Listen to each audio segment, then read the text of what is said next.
రంగారెడ్డి జిల్లా ఆమన్గల్లో మరి కాసేపట్లో బీఆర్ఎస్ రైతు దీక్ష ప్రారంభం కానుంది. మాడుగుల రోడ్డులోని జూనియర్ కళాశాల భవనం పక్కన నిర్వహించనున్న దీక్షా స్థలికి కేటీఆర్ చేరుకోనున్నారు. తెలంగాణ భవన్ నుంచి బీఆర్ఎస్ నేతలతో కలిసి బయలుదేరిన కేటీఆర్ కు దారి పొడవునా గులాబీ శ్రేణులు ఘన స్వాగతం పలుకుతున్నారు. భారీ ఫ్లెక్సీలు ఏర్పాటు చేసి గ్రాండ్ వెల్కమ్ చెబుతున్నారు. తుక్కుగూడలో మాజీ మంత్రి సబితా ఇంద్రారెడ్డి ఆధ్వర్యంలో పార్టీ జెండాను ఆవిష్కరించారు. కందుకూరు, కడతల్లో గులాబీ జెండా ఎగురవేసి పార్టీ కార్యకర్తలకు, ప్రజలకు అభివాదం చేశారు. ఇక మరి కాసేపట్లో ఆమన్గల్ మున్సిపాలిటీకి చేరుకోనున్న కేటీఆర్ అక్కడి నుంచి వందలాది కార్లతో సభాస్థలి వరకు ర్యాలీగా వెళ్లనున్నారు. ఇక రైతు దీక్షకు అన్నదాతలు, ప్రజలు, బీఆర్ఎస్ శ్రేణులు భారీగా తరలివచ్చారు. రేవంత్ సర్కారుపై ఉన్న వ్యతిరేకతను కళ్లకు కడుతున్నారు.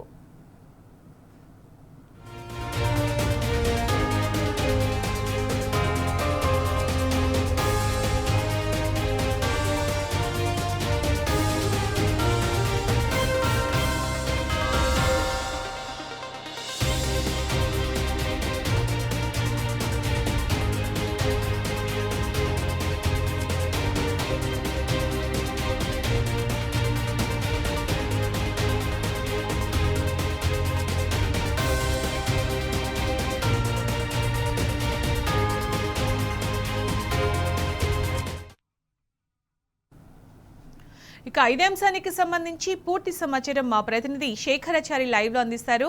శేఖరాచారి, అక్కడ సభాస్థలిలో ఎలా ఉంది సిచ్యుయేషన్, సందడి ఎలా ఉంది, మరి ఇంకెంతసేపట్లో కేటీఆర్ అక్కడికి చేరుకునే అవకాశం ఉంది?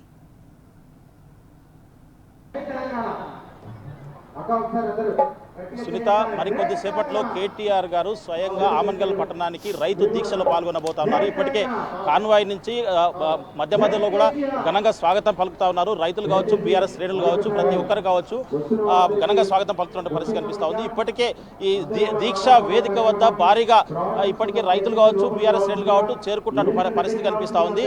అంటే సబ్బండ వర్గాల ప్రజలు ఈ దీక్షా సభకు రావాలి, కేటీఆర్ గారిని చూడాలి, అతను ఏం దేశాన్ని స్పష్టంగా విని ఈ రైతు వ్యతిరేక ప్రభుత్వాన్ని ఎండగట్టాలనే విధంగా వాళ్ళు తరలి వస్తున్నారు.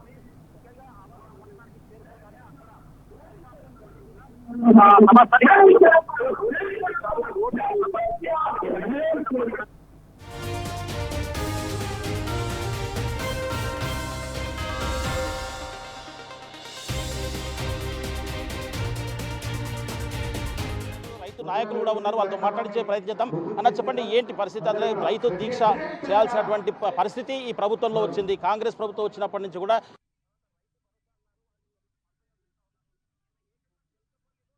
తర్వాత రైతు భరోసా అన్నారు, అది స్పష్టంగా చూస్తూ ఉన్నారు. నిన్న ఏకంగా తెల్కపల్లిలో ఒక రైతు అంటే రుణమాఫీ కాలేదని చెప్పేసి తిరిగి వేసారి తన సొంత బైక్ని తగలబెట్టినటువంటి పరిస్థితి కూడా కనిపిస్తూ ఉంది. ఈ పరిస్థితుల్లో ఆమన్గల్లో ఈరోజు రైతు దీక్ష ఏర్పాటు చేయడం, దానికి ముఖ్యంగా బీఆర్ఎస్ పార్టీ వర్కింగ్ ప్రెసిడెంట్ రావడం, దీన్ని ఎట్లా రైతులకు ఎట్లా ఊతమిస్తుంది అంటారు? బీఆర్ఎస్ పార్టీ అంటేనే ఉద్యమాల పార్టీ.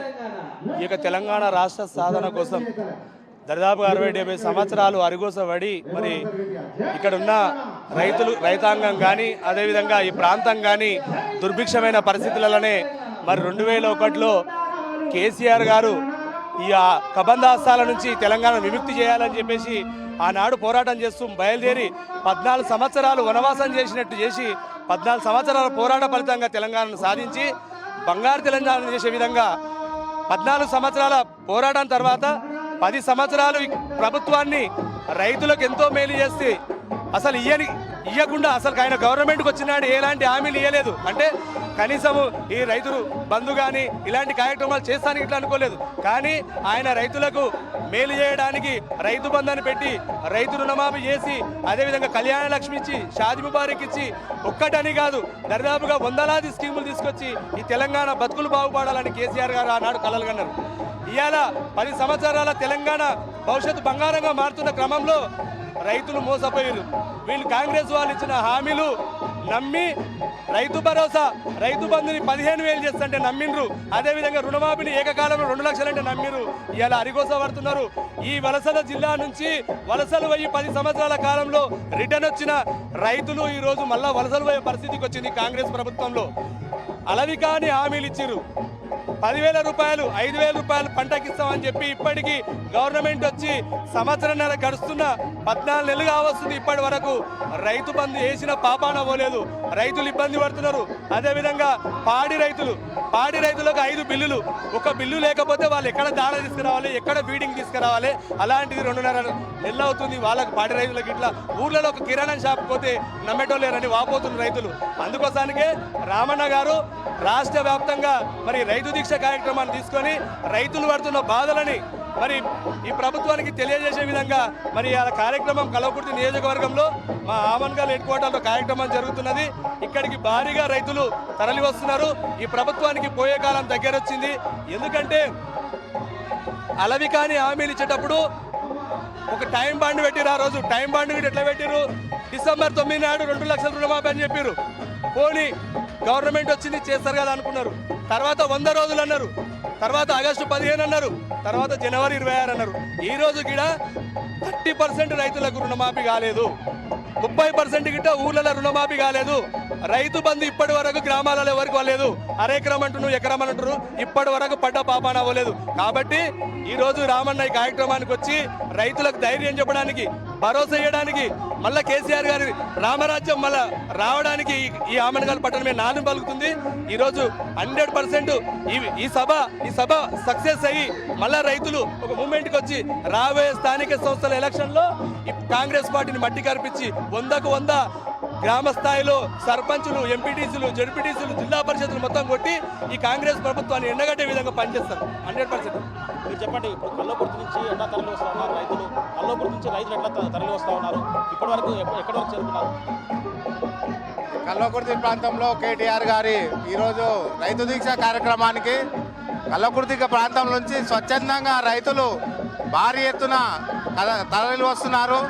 కాకపోతే అక్కడక్కడ ప్రజలను ఇబ్బంది పెట్టడానికి అధికార పార్టీ 420 హామీలతోటి 432 రోజుల నుండి ప్రజలను ఎన్నో రకాలుగా ఇబ్బందులు పెడుతున్నటువంటి కాంగ్రెస్ ప్రభుత్వం రైతులను రాకుండా అడ్డుకొని ఈ యొక్క కార్యక్రమాన్ని నిర్వీర్యం చేయాలని అక్కడికక్కడ ఆంక్షలు పెట్టేసి చాలా ఇబ్బందులకు గురి చేస్తున్నారు.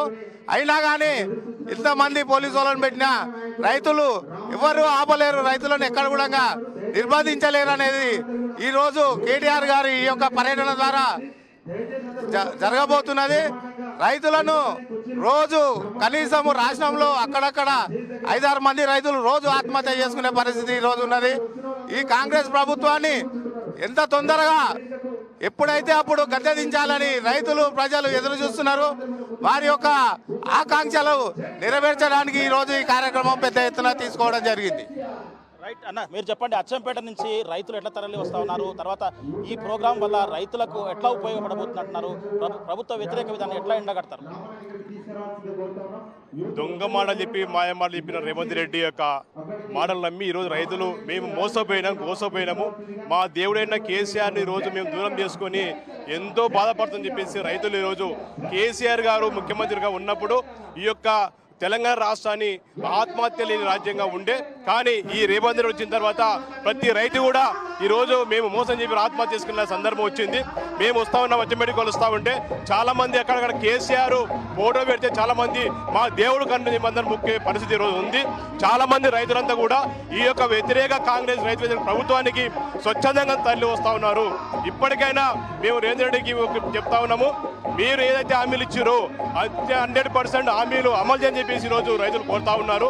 మీరు 15,000 రైతు బంధు అన్నారు, రైతు బీమా అన్నారు, తులం బంగారం చెప్పారు, ఆడపిళ్లకు స్కూటీ అని చెప్పారు, 4,000 పింఛన్ చెప్పిండ్రు, వికలాంగులకు 6,000 పింఛన్ చెప్పారు. కానీ ఇప్పుడు ఎక్కడ కూడా మీరు అవి ఇచ్చిన దాఖలాలు లేవు. గతంలో మా దేవుడు కేసీఆర్ ఇచ్చిన స్కీమ్సే మీరు ఇస్తా ఉన్నారు. 2,000 పింఛన్ ఇస్తా ఉన్నారు, రైతు బంధు ఊసేయలేదు, రైతు బీమా ఊసేయలేదు, తులం బంగారం వెళ్ళలేదు. ఇప్పటికైనా మేము చెప్తాము, ఈ రైతుల పక్షాన టీఆర్ఎస్ పార్టీ ఉంటుంది. మా భవిష్యత్తు నాయకుడు కేటీఆర్ గారు ఇక్కడ త్వరలో రాబోతా ఉన్నారు. మేము చూస్తూ ఉంటే రోడ్ ఎంబడి ఎక్కడైనా కూడా జనమంతా కూడా రైతులంతా వచ్చి మా దేవురాలని చెప్పేసి వారికి ఘనంగా స్వాగతం పడుతూ ఉన్నారు. కానీ పోలీసుల రాజ్యం అమలు చేసుకుని పోలీసులు అడ్డగా పెట్టుకొని ఎక్కడికెక్కడ రైతులు రాకుండా నిర్బంధం చేస్తా ఉన్నారు. అయినా కూడా రైతులందరూ స్వచ్ఛంగా తరలి వస్తున్నారు. ఏం చేసినా మీరు ఎంత అణచివేత ధోరణి చేసినా కూడా ఎంత ఎత్తున బాలుడు కిందికి కొడితే అంత పైకి లేస్తా ఉందో రైతులంతా కూడా ఈరోజు గ్రామాల వ్యతిరేకంగా స్టార్ట్ అయింది. ఇప్పటికే కాంగ్రెస్ పార్టీ నాయకులు గ్రామాలకు పోలిన పరిస్థితి. ఇప్పటి కాంగ్రెస్ నాయకులు మళ్ళీ ఒకసారి ఓటని పోతే ఖచ్చితంగా తరిమి కొట్టే పరిస్థితి ఉందని చెప్పేసి మేము తెలియజేసుకుంటాము. ఒక్కడే మొత్తంగా చూసినట్టయితే ఇక్కడ కాసేపట్లో కూడా కేటీఆర్ గారు ఈ సభకు ధర్నా సభకు రానున్నారు. ఈ నేపథ్యంలో ఇప్పటికే భారీ ఏర్పాటు చేశారు. అయితే ఇప్పటివరకే రైతులు పెద్ద మొత్తంలో గ్రామాల నుంచి తరలి వస్తున్న క్రమంలో పోలీసులు అనేక ఆంక్షలు పెట్టి ఇబ్బందులకు గురి చేస్తున్నారని చెప్పేసి ఇక్కడ నేతలు చెప్తున్నట్టు పరిస్థితి. ఎంత ఒత్తి పెట్టి ఎంత అనగదొక్కాలని ప్రయత్నం చేస్తే రైతుల గొంతు నొక్కాలని చూస్తే అంత ఎందుకు ఎదుగుతారు రైతులు అని చెప్పేసి కూడా ఇక్కడ చెప్తున్న పరిస్థితి కనిపిస్తుంది. మొత్తం చూసినట్లయితే సభా వేదిక కూడా కాసేపట్లో మొత్తం ప్రాంగణంలో నిండబోతుంది. దీనికి సంబంధించి కేటీఆర్ గారు వాళ్ళకందరూ వచ్చిన వాళ్ళకందరూ దిశానిర్దేశం చేస్తారని చెప్పేసి ఎదురు చూస్తున్నటువంటి పరిస్థితి అయితే ఇక్కడ ఆమన్గల్లో కనిపిస్తా ఉంది. ఇది ఇక్కడ తాజా పరిస్థితి. Vote studio.